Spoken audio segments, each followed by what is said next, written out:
चारों युगों में कलयुग को क्यों कहा जाता है सर्वश्रेष्ठ युग? क्या है इसके पीछे की कहानी? सनातन धर्म में 4 युगों का वर्णन किया गया है, जिसमें कलयुग को सर्वश्रेष्ठ बताया गया है।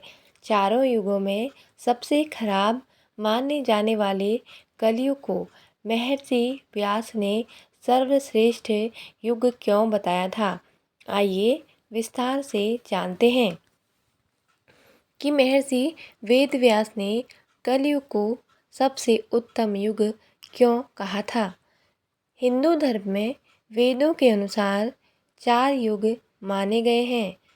सबसे पहला है सतयुग, दूसरा त्रेता युग, जिसमें भगवान विष्णु ने राम के रूप में अवतार लिया था।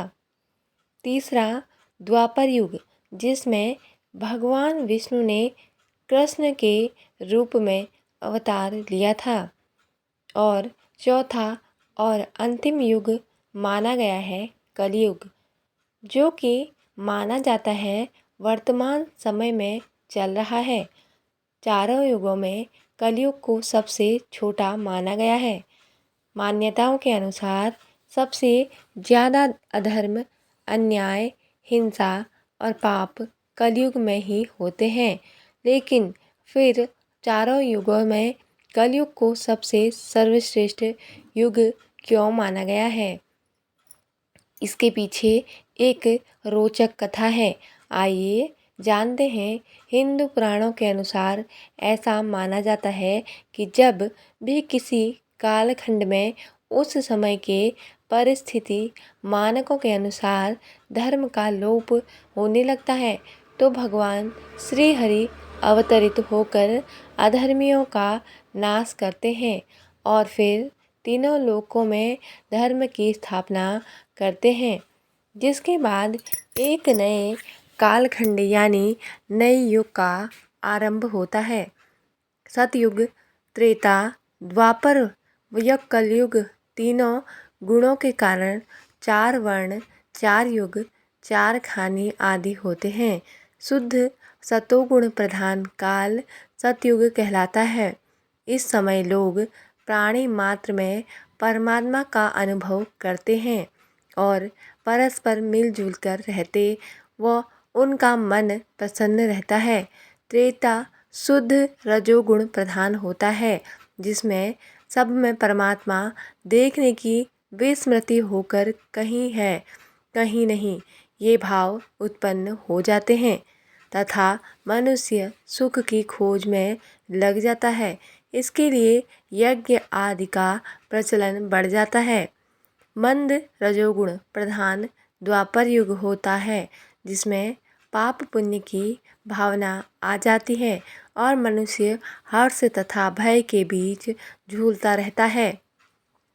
तमोगुण प्रधान का प्रभाव अधिक होने वाले काल को कलयुग कहते हैं, जिसमें चारों तरफ विरोध का दृश्य दिखता है। जैसे 24 घंटे में सुबह, दोपहर, शाम व रात्रि का छोटा चक्र घूमता रहता है, वर्ष में ऋतुओं का चक्र घूमता है, उसी तरह यह युगों का बड़ा चक्र है। कलयुग से जुड़ी कथा। विष्णु पुराण के अनुसार एक बार ऋषि मुनि आपस में चर्चा कर रहे थे कि चारों युगों में सर्वश्रेष्ठ युग कौन सा है। इस विषय पर सभी की अलग अलग राय थी, इसलिए यह चर्चा बहस का मुद्दा बन गई और कोई हल न निकल सका। तब इस बहस के समाधान के लिए सभी ऋषि मुनि महर्षि व्यास के पास पहुँच गए। महर्षि व्यास को ही वेदों का जनक माना जाता है। महर्षि व्यास ने ऋषि मुनियों की बात सुनकर उनसे कहा कि चारों युगों में कलयुग ही सर्वश्रेष्ठ युग है, क्योंकि सतयुग में 10 वर्षों तक पूजा पाठ, जप तप और व्रत करने का जो पुण्य प्राप्त होता है, वही पुण्य त्रेता युग में मात्र 1 साल के पूजा पाठ, जप तप और व्रत में मिल जाता है। और द्वापर युग में यही पुण्य मात्र 1 महीने के जप तप से मिल जाता है, जबकि कलयुग में वही पुण्य मात्र 1 दिन के जप और तप से ही मिल जाता है। इसलिए महर्षि व्यास ने कहा, चारों युगों में कलयुग की सबसे सर्वश्रेष्ठ युग है। इसमें मात्र 1 दिन की भक्ति से ही 10 सालों का पुण्य प्राप्त हो जाता है। तभी से कलयुग को सर्वश्रेष्ठ युग माना जाता है। चारों युगों की शुरुआत कैसे हुई थी? हिंदी पुराणों के अनुसार ऐसा माना जाता है कि जब किसी कालखंड में उस समय के परिस्थिति मानकों के अनुसार धर्म की लोप हो जाता है, तो भगवान श्री हरि अवतरित होकर अधर्मियों का नाश करते हैं और फिर तीनों लोक में धर्म की स्थापना करते हैं, जिसके बाद एक नए कालखंड यानी नए युग का आरंभ होता है, जिस युग को हम सतयुग, त्रेता, द्वापर और कलयुग के नाम से जानते हैं। उस युग को दुनिया के दूसरे लोग किस नाम से पुकारते हैं?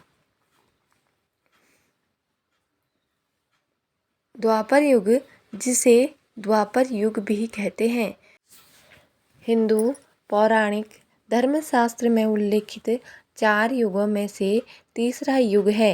यह तीसरा युग त्रेता युग के बाद आता है और चतुर्थ युग कलयुग के पहले होता है। हिंदू पौराणिक विश्वास के अनुसार द्वापर युग का आगमन महाभारत के युद्ध के समय हुआ था। यह महाभारत काल संसार के इतिहास के एक महत्वपूर्ण घटना माना जाता है, जिसमें कुरुक्षेत्र के युद्ध के बीच कौरवों और पांडवों के बीच भयानक युद्ध हुआ था। महाभारत काल को द्वापर युग में रखा जाता है और यह काल गणना कई संस्कृत ग्रंथों और पुराणों में की गई है।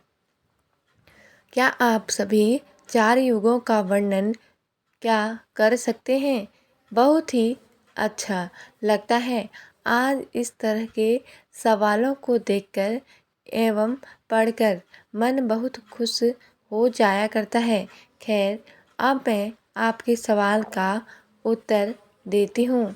आपका सवाल है कि क्या आप सभी चारों युगों का वर्णन कर सकते हैं?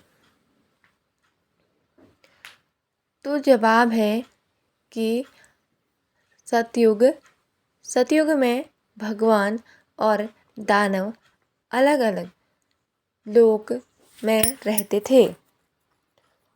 त्रेता युग में भगवान और दानव एक ही लोक में रहते थे, जैसे प्रभु श्री राम और दानव रावण। फिर आया एक नया युग यानी द्वापर युग। द्वापर युग में भगवान और दानव अब एक ही लोक पर नहीं बल्कि एक ही परिवार में रहने लगे, जैसे कौरव एवं पांडव।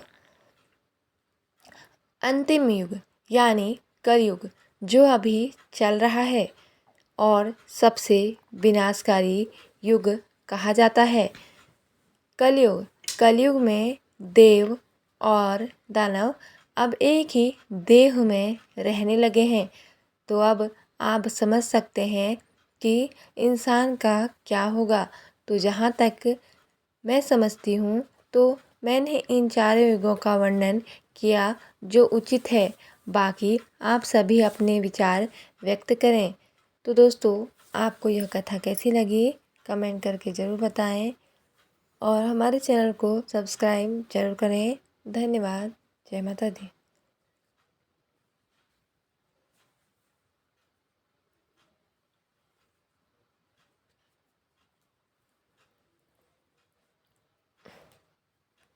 कहानी